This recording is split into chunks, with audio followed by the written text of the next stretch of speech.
So in this lecture, we'll be looking a little bit deeper into the font family property. So I have this basic setup here. Okay, so I have this paragraph, right? So this is a paragraph. We will use it for experimental and teaching purposes, and I have my little header here. So let's start off. So as you already know, in order to change the font family property, you just go font family. This will change the font type. So for example, I could just say Madonna. I could just say Forte since it's just more noticeable. It's a more noticeable change. And there we go. So in a similar fashion, we can also style the H1 tag here. So H1, H1. I could just go font family in similar fashion. Font family. I could just make Arial. Make sure that you spell this correctly. And this is how Arial is spelled. So you should notice a change in the font family. Yeah, precisely. Now, another cool thing is, what if Forte is not found? Well, we can just use fallback fonts. For example, I could just go Helvetica, then I could go sans serif. Now, the thing that you have to know about sans serif, I just have to make sure this is spelled correctly.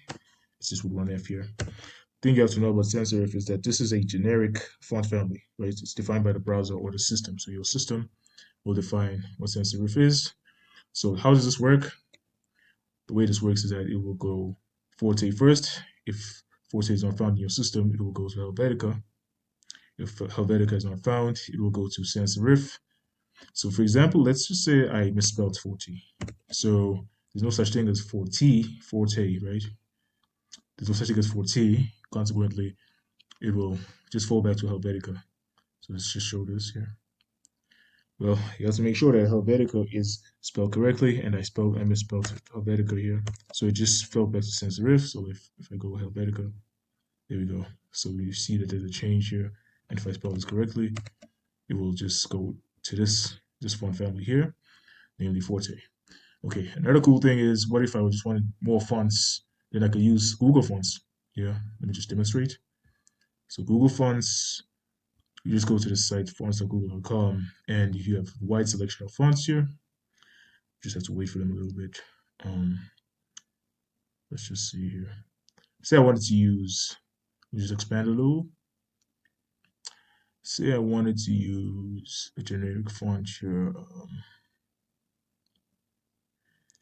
Make sure it's not supposed to. Say I wanted to use this font.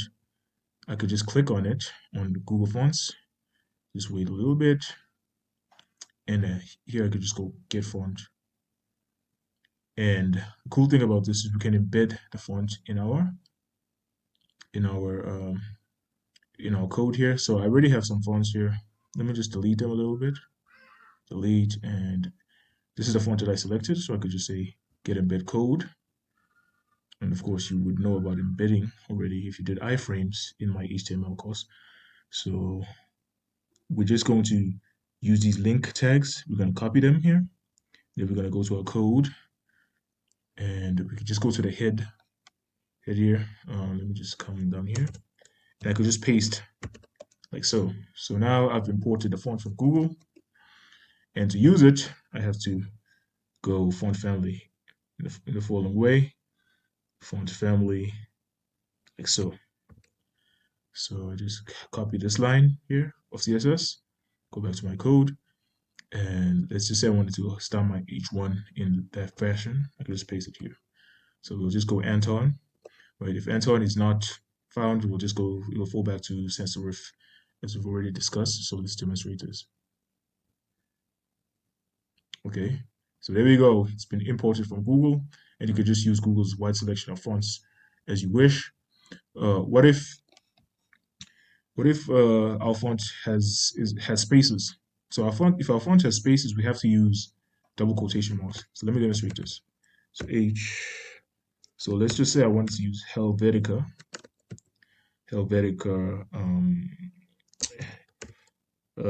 new, Helvetica new. If I spell this correctly, it should work.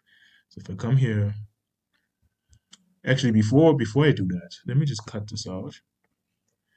Cut, and then Let's go back to the default font. So this is our default font, which is sans serif here. And then now I'm just going to put helvetica new. I just want to make sure that there's a noticeable difference. So there we go, helvetica new is there. So if our font consists of more than one word and it has a space between, then we have to use these double quotation marks. So that's how font family works. Thank you very much.